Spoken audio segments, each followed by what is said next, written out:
So you guys developed 3 tools that we're going to be talking about today. The primary benefits started to then come out looking at the types of interactions, the volumes of interactions we had around email, voice calls, ticket management through its life cycle. Our eye was really clearly on the prize, and what we effectively then did was to be able to reduce the cost of doing business significantly.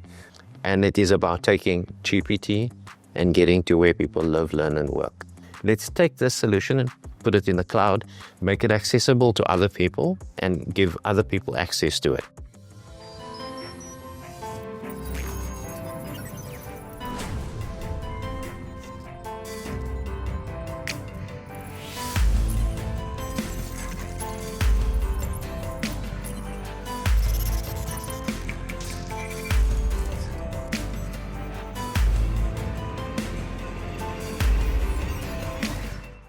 In an era where service management and service expectations are immediate, consistent, and have to be human-centric, traditional support models aren't working anymore, and they are no longer sustainable. That's why leaders are reimagining service management through the lens of AI, automation, and real-time analytics. BCX is one of those leaders. Through a bold integrated innovation strategy, and with 3 flagship tools, EVA, Gonda, and Bafu, BCX is transforming how enterprise think about service management. From deflecting service desk tickets and automating everyday queries to translating voice calls into insights to coaching tools, these 3 products are reimagining service from the inside out.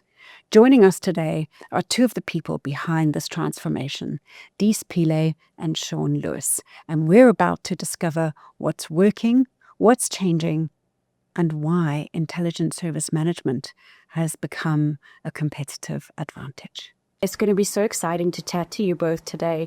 I'd like to find out a little bit more about BCX's bold transformation, specifically within service.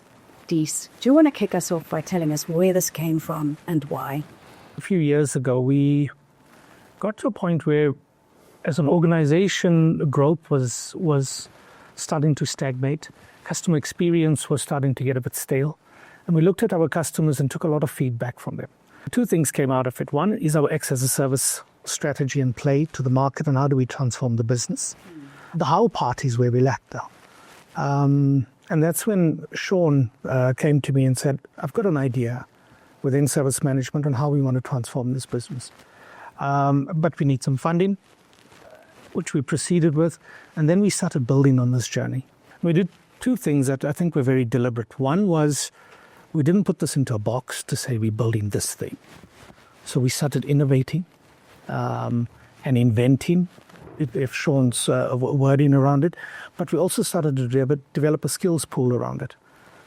So everything we've built and that we'll talk about today has been built by our team that has been upskilled, retrained people from our business. We haven't bought skills in the market. Which I think is a good story for South African skills. And that really underpins part of that transformation that we got. And BCX's transformation is focused around how do we impact how people live, learn, and work in the country. And 2 years later, fast forward, we've built a lot of good technology that's made a difference to how we work as a business. And we've proved the use cases within our business, but also how we impacting the experiences our customers have. How we can now underpin our X as a service strategy with these technology platforms or foundations that we put down, especially around generative AI and automation, being the 2 bold plays in that. It's given us what we believe is quite a unique value proposition to our customers, both in how they receive service, but also how they can reuse what we've built within their businesses to see benefit. And the journey is really just beginning. In our eyes. That's amazing. So you guys developed 3 tools that we're going to be talking about today. And Sean, I believe you're going to tell us a little bit more about each one before we dig right in and figure out what they do. What we set out to do, and I like the word that Dees used, the invent part. What we set out to do was to find ways to innovate small tasks so that we innovate the tasks and tasks like intelligent decision making. And we started playing around with machine learning and generative AI. We wanted to automate We wanted to innovate in interactions between users and our service desk. So we played around with natural language understanding and natural language processing. And we wanted to automate workflows, automate action. So we started playing around with tools that enabled us to automate action. And over time, so we invented a number of little bits and pieces. But then we found that those little bits and pieces actually cohere very well together. And what we've ended up doing is packaging those bits and pieces in 3 distinct applications, or applications for want of a better word. And the 3 applications are Eva, Conda, and Bafo. So Eva is the initial venture. That was the interactive virtual agent. And that basically took an interaction between a user and a desk, applied machine learning and later generative AI to that interaction in order to make decisions about what needs to be done, and then triggers a set of actions from there. From there, we've evolved to using this tool called Bafo. So Bafo is very focused on the interaction per se and not necessarily on the end-to-end journey. But Bafo is a multilingual, provides us with multilingual capability and provides us with inbuilt generative AI capability to interact with users, make sense of it in the language of their choice with a channel of their choice, and then to trigger actions using Eva. So we connect Bafo and Eva, and we're then able to have an end-to-end journey. Conda plays in the different space. Conda is our analytics engine. It's our quality engine. And the purpose of Conda is to drive quality, to ensure that the ticket lifecycle journey is managed as efficiently and effectively as possible. And we do that by making the different parts of that ticket lifecycle journey visible to people so that we can actually fix things that go wrong and pick up things that are going to go wrong. So those are the 3 pieces that comprise our product set that we're able to go to market with. If we can just laser in on Eva now, you've had some impressive results with her, haven't you? Dees, do you want to tell us a little bit more about some of the results you've had with her? When we started on the journey, and Sean alluded to it, these little inventions we started to introduce, and we looked at our business first, as I mentioned earlier, focusing on where do we innovate and optimize our own business. And the primary benefits started to then come out looking at the types of interactions, the volumes of interactions we had around email, voice calls, ticket management through its life cycle. And one of the big areas we started to improve in was how do we automate that initial interaction? That's where the big volume resides. And Eva played quite a significant role in that space from a ingestion perspective.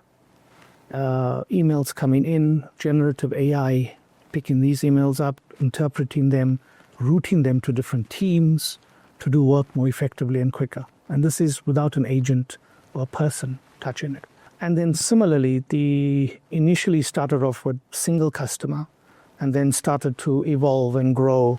And I think today we've reached the stage where it's at all our customers from an email ingestion perspective. And then the life cycle, again, organically started to evolve. What could Eva be outside of text? In voice. How do we leverage it in voice more effectively? And that's currently a POC that's on the cusp of launching, where that generative AI bot is now a voice bot. So you can converse with the way we would converse. And that's where Bafo fits in. Yes. Okay. Adds the voice to the text. That's amazing. But before we jump to Bafo, do you want to talk us through some of the cool features that come with Eva? Some of the technical bits that are delicious. I guess the really cool things is the chatbot technology has been around for a long time. So people have been able to build chatbots for a long time. But chatbots, by and large, work very well with text. But they've had very little traction in real life. People don't like chatbots, and I've struggled with it myself for many years. What we've done, though, is to add the generative AI capability to that. So with generative AI, you're then able to give you have the intelligence of AI, which enables you to make decisions very, very quickly. So if you think about an email on average, if you talk to any IT service there's anywhere in the world, email takes probably about 20 minutes for an agent to handle. With Eva, we're handling hundreds of emails in less than 30 seconds. So we save a huge amount of time.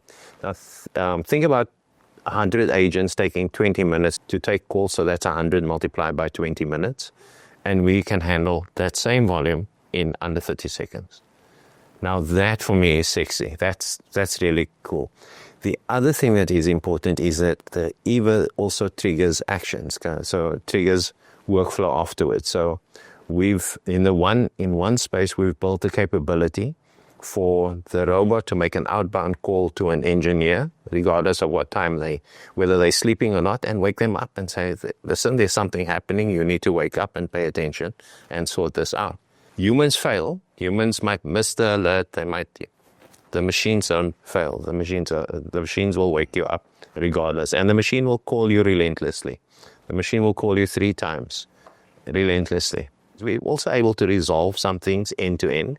The simple things, the simple basic things that are the niggly things where every IT service that fails. And that forms the bulk of their work. Things like unlocking accounts, password resets. If you go to any IT service there's any in the world, they'll tell you between 40 and 60% of their call volume is on those things. Yeah. Now, if you can take that's just noise. All of that can be resolved via automation. EVA does all of that. That's amazing. And how many languages does she speak? I actually don't know. I know that we've built it to speak South African languages. So we've got 11. We've got 11. Yeah. And I know that we responded to one client and we were able to do Portuguese for that client and French. And I know that they needed Arabic as well, and we didn't know how to do Arabic. So that's all I can tell you. I don't know how many languages she speaks, and I can tell you what she can do though. So French and Portuguese, South African languages, but we still have to figure out Arabic. I still think that's a pretty impressive roster of languages, I'm just saying. Okay. So the next question I have is, with, as you mentioned, actually, people don't really like chatbots. So how do you keep the human element, the human connection, and people-centered with this technology? There are two concepts. There are two concepts in the development of AI we work extremely hard to embed within our innovation.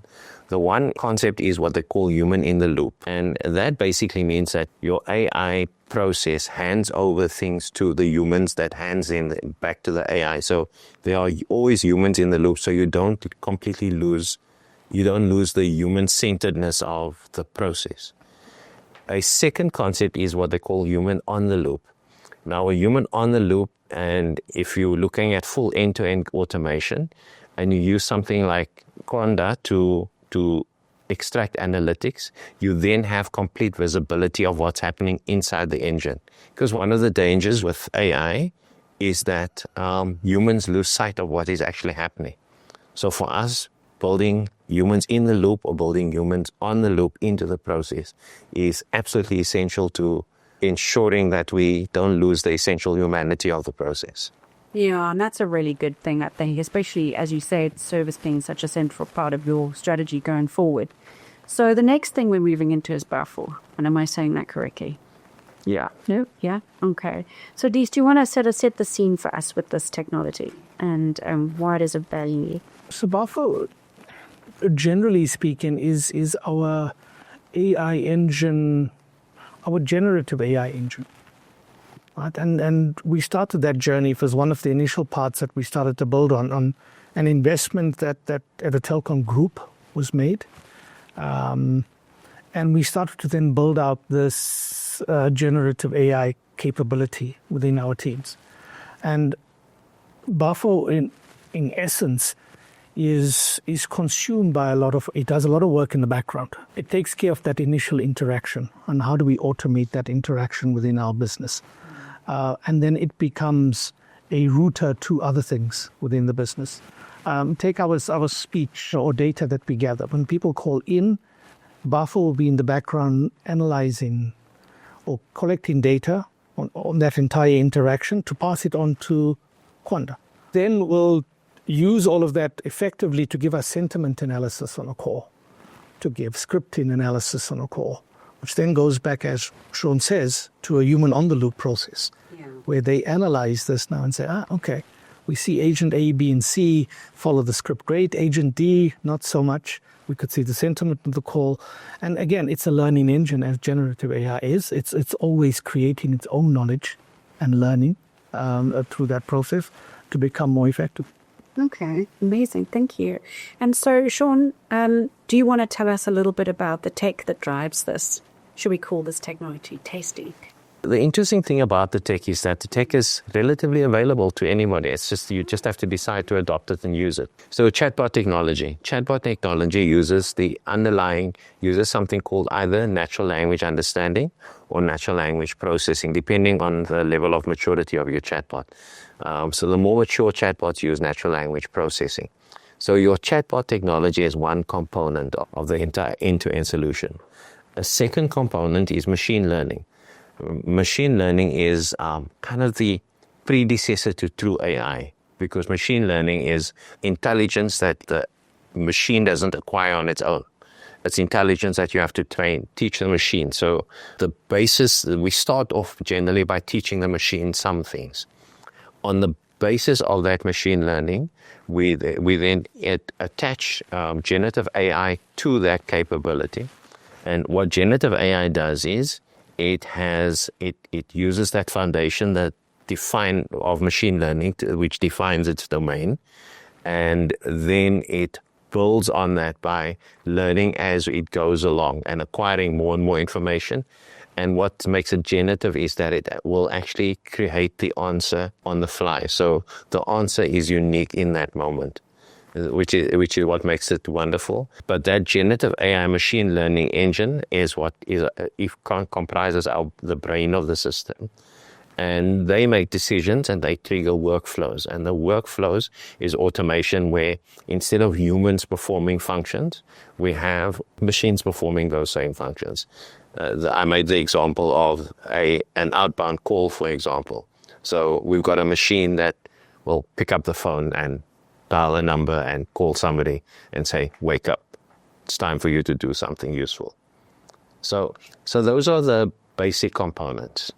What have been some of the biggest or perhaps outstanding results that you've had? How has this delivered? Has it surprised you?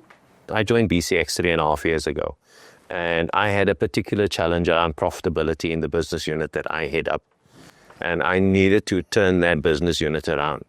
Our eye was really clearly on the prize of optimizing our business. And what we effectively then did was to be able to reduce the cost of doing business significantly. So we were able to turn around our financial fortunes by around about 35%. We were able to turn our business around with a 35% swing from being unprofitable to being profitable. And that's just my business unit. That's not BCX as a whole. But it does provide us with a basis for expanding that capability across the entire business. Okay, that's impressive. And now we're going to go to the third one of the triumvirate, Kondo.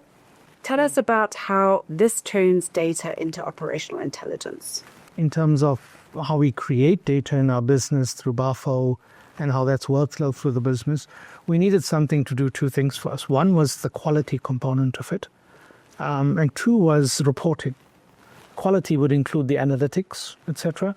Being able to see it, visualize this data to take it out into the broader business or into our customers. And that's really where the two streams started. And with Quanda, what we've done is on one side, both the analytics engine that can now learn, predict, look into the future based on where it's come from with data, a history, what's happened, and give us an insight into its challenges in these areas.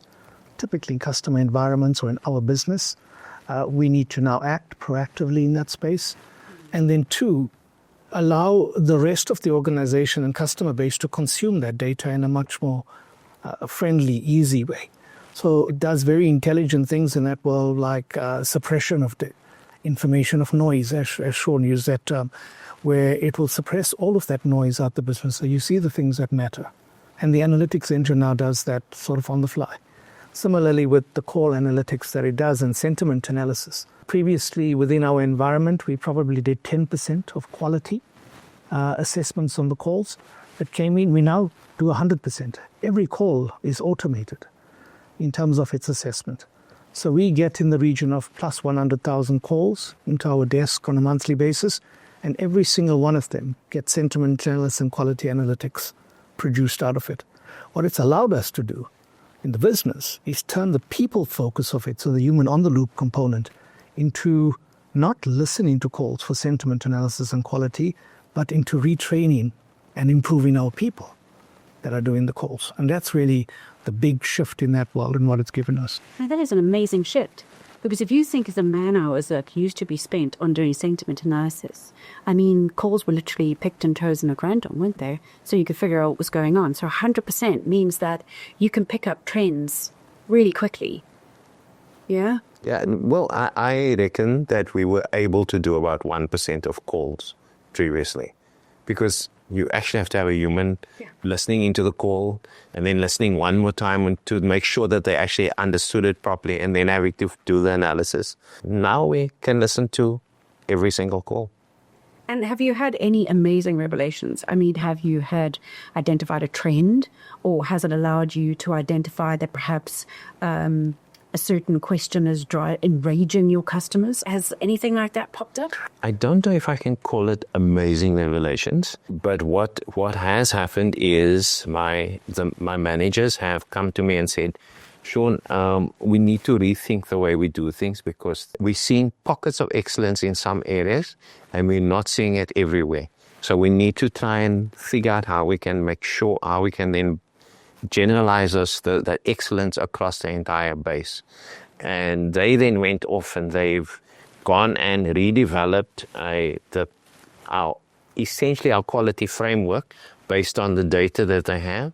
And then they feed that new quality framework they reconfigure Conda with a new quality framework so that we're able to do different and better and continue to grow. So it's kind of a closed loop, so a continuous loop. So we built a framework, we applied it to Conda to measure the people. We learned from that, and then we rebuilt the framework and we apply it and we learn. So the continuous improvement loop, a continuous learning loop. So all three together, how are they benefiting the business and how are they furthering your vision? On an ongoing basis, I can continue to chip away at, one, improving our performance, and two, reducing cost, and both of those are important drivers for us. In the longer term, the vision is, because we've built all of these things, but we've not ever sold all three together. We believe that we have the ability to essentially create the next generation service desk, which is to a large extent agentless. So remember I spoke about the high volume of password resets, accounts unlocks, etc. Now, if you were able to build an agentless service desk that handles all of those things seamlessly, then the rest is value add, where human intelligence and human critical analysis needs to come to play. You can then leverage that, and you couple that with an agentless that does the high volume, mundane, repeatable things.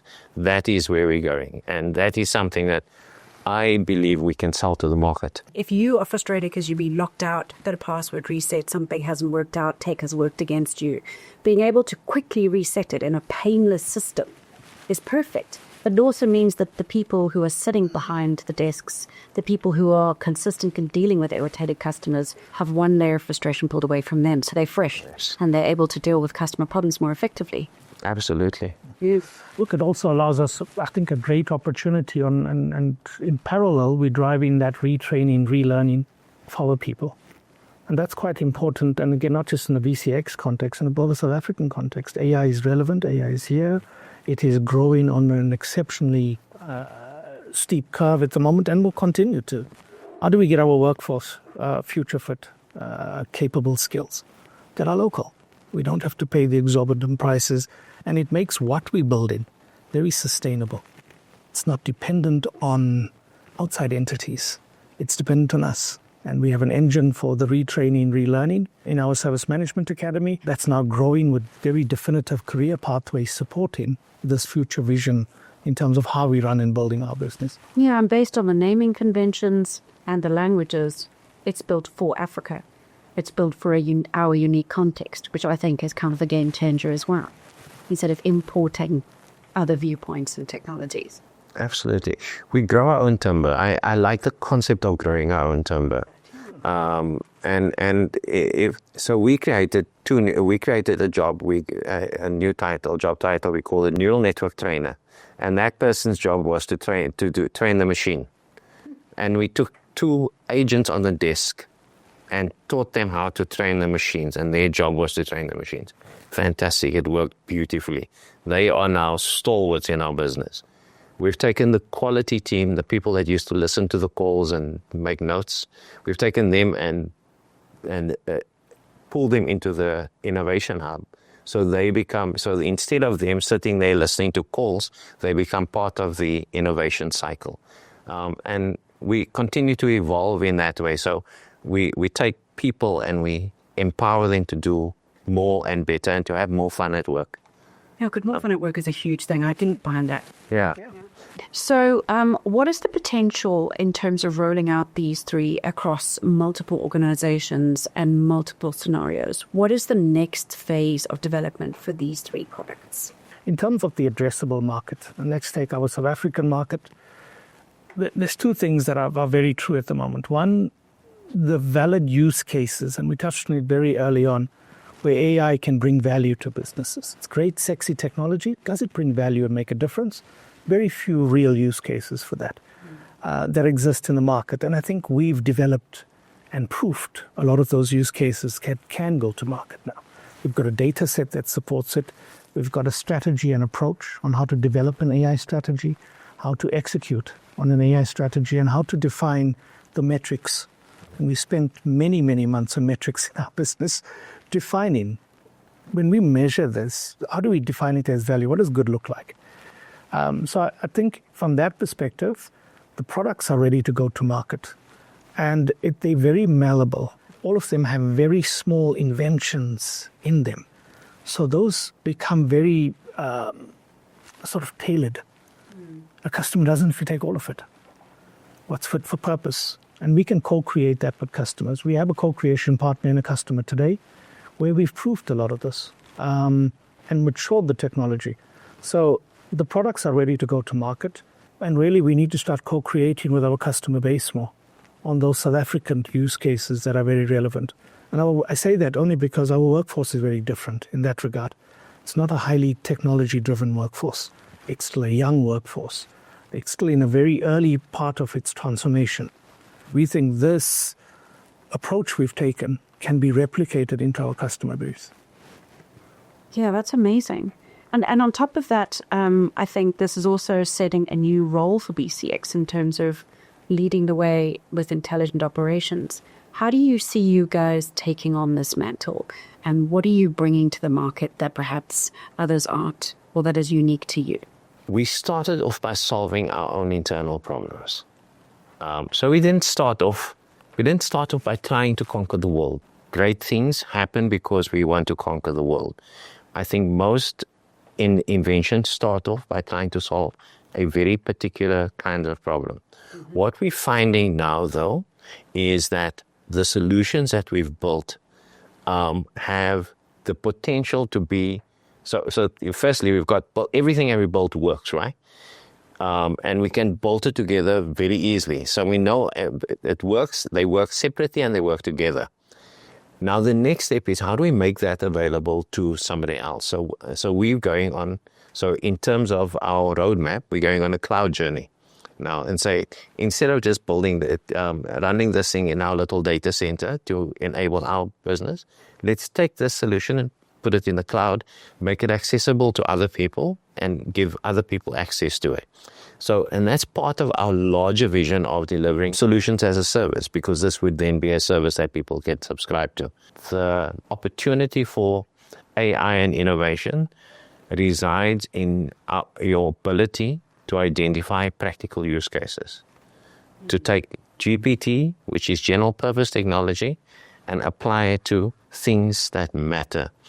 And it is about taking GPT and getting to where people live, learn, and work. And if we're able to do that consistently, and that if that's our mindset, I believe that that's the mindset that actually breeds success for us in the future. It's the ability to build plasters for all the pain points, right?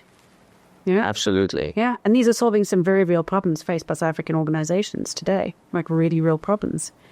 Dees, what does service excellence look like to you?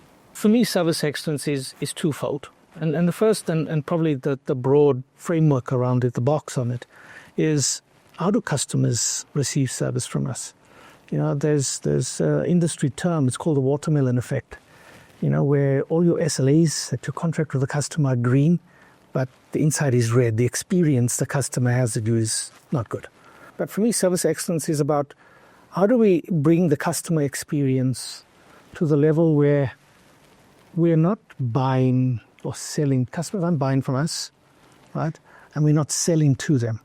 There's a mutual value created between what the customer gets from us, they perceive as valuable, as an experience that is unique. They're not going to get it anywhere else in the market. And we can do that sustainably. And we can do that, more importantly, at a sustainable cost for both the customer and us. The reality is good service and experience for a customer can be achieved by many SLs. But at what cost and how consistently can you do it becomes really the two decision points. So for me, service excellence is how do we achieve that great customer experience and evolve with it? And how do we continue to do that sustainably and at the right cost for our customers? And so for you, Sean, the question is this, right? If you were to define service transformation, how would you define that today with the technology today? I think the world of work is going through a transformation. And the question that you have to ask is, what is the nature of that transformation? And in my mind, the nature of that transformation is comprised of two things, really. Is that we're using machines to increasingly take over the mundane, repeatable, high-volume things that humans do without thinking, and without feeling often, and there is a shift in the nature of the work that humans then have to perform. But because we're doing that, we then have a situation where IT, I mean, if we consider ourselves to be IT, the role of IT then changes because IT is now recruiting employees, albeit that those employees are robots. So you now have to find a balance between the disciplines of HR and ensuring employee well-being and growing people, and I guess the advance of the machine. So for me, transformation is about embracing technologies, but being sensitive to humanity and being ethically aware of the impact that we have on the world, on our world in our organizations as well as on the world outside. So that for me is the essence, and finding that balance on a continuous basis is challenging. And that is pretty much what you guys are achieving with these amazing tools that are centering people but reducing the load and improving service. Thank you both so much for coming. This has been a wonderful interview. I've absolutely loved getting to know about the three products, to learn more about how these technologies were developed, and certainly about your bold transformation. Thank you. Thank you for having us. It's been a delight.